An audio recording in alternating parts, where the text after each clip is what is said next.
nom du Père et du Fils et du Saint-Esprit. Amen. Ô Seigneur, envoie ton esprit qui renouvelle la face de la terre. De l'Évangile de Jésus-Christ selon saint Luc. En ce temps-là, Jésus disait à ses disciples: il est inévitable que surviennent des scandales, des occasions de chute, mais malheureux celui par qui cela arrive. Il vaut mieux qu'on lui attache au cou une meule en pierre et qu'on le précipite à la mer, plutôt qu'il ne soit une occasion de chute pour un seul des petits que voilà. Prenez garde à vous-même. Si ton frère a commis un péché, fais-lui de vifs reproches.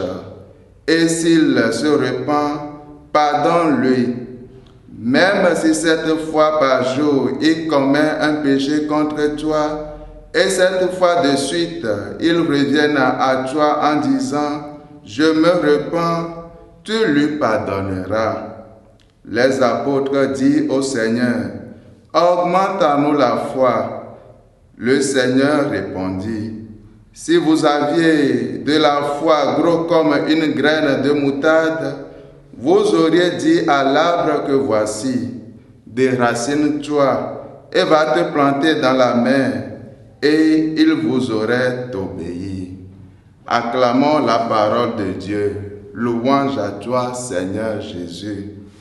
À travers l'évangile que nous venons d'écouter, Jésus nous enseigne qu'un chrétien ne doit pas être un auteur de scandale dans son milieu de vie.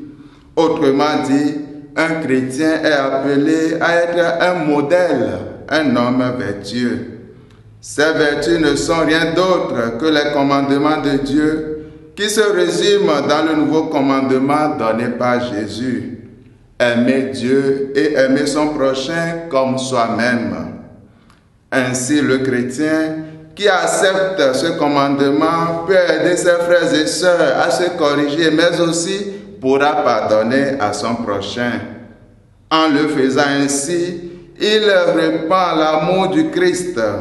Pardonner n'est pas facile, frères et sœurs, et pourtant, c'est ce que Dieu fait pour nous dans le sacrement de la confession, dans le sacrement de la réconciliation.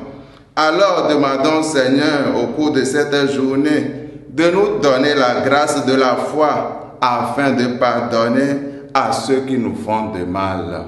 Qu'il nous accorde cette grâce et que sa bénédiction nous accompagne tout au long de ce jour. Au nom du Père et du Fils et du Saint-Esprit. Amen.